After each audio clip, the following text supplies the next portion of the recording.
Alright, we're in play number 8 of the third drive now. As you can see right here, I am in a far set, and I am running a bootleg to the left. My initial call was sweep, actually, though. So I don't run the sweep. The sweep would actually go right, which would entail fullback coming out here, guard blocking. We get a block here, block there, boom, boom, boom, next level. And me either turning up inside here or bouncing it out. Now, as you can see, again, we have this 4-on-3 safeties here. It's just not good odds. Obviously 9 in the box again, or 8 in the box, with the 9th very, very close to the box, right on the edge there. So what I audible to is that play action pass, the bootleg. So as you can see here, I've got the comeback route, where if he was up tight, I might go with a fade route. I have this drag route. I have a post route with my Z here with Dez. We're going to be faking the sweep. Quarterback's booting out this way. Fullback, which if you notice here, I actually put Dunbar and I go with the 2 running back set. The reason I do this is the 2 halfback set. I like doing this because I like speed out of this. I've noticed when I run this play, he does a better job of getting out on the sweep to make a better block, even though he's not as good a blocker as my fullback. But he gets out there faster and is able to help out better. A lot of times my back ends up running into the fullback on the sweep because it is such a longer developing play. Now in this case also it helps out because now he can get on the route faster, and if he makes the catch, Dunbar can do a lot with it. He's a great athlete, actually. So my reads are basically after the fake.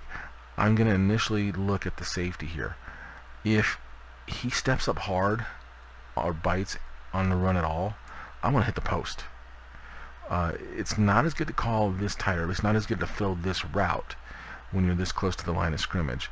Because if I throw this deeper, when I'm further back on the field, say I'm in my 30-yard line or 40-yard line here, I can flatten him out by doing the precision passing to make him come back to the ball.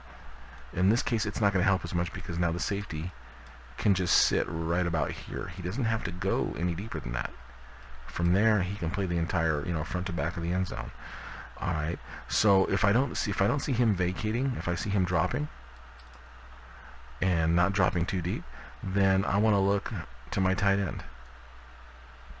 If I don't feel comfortable throwing that, if I don't feel it's open, then I usually look to my fullback. I actually go top to bottom in this case.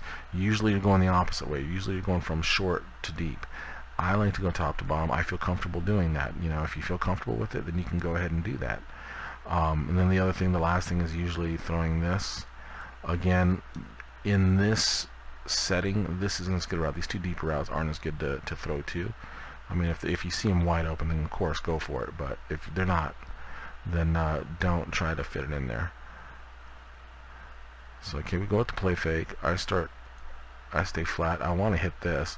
It looks like it might be there, but I just don't trust it. So you'll see me roll out a little bit.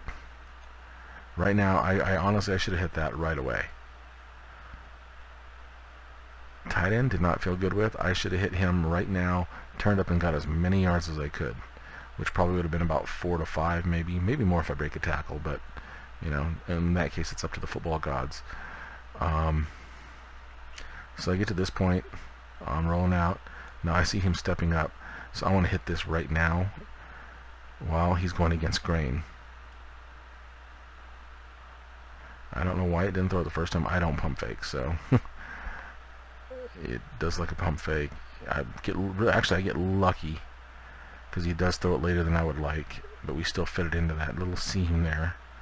Makes a great throw, actually. Makes the catch and gets me about 6-7 yards on that.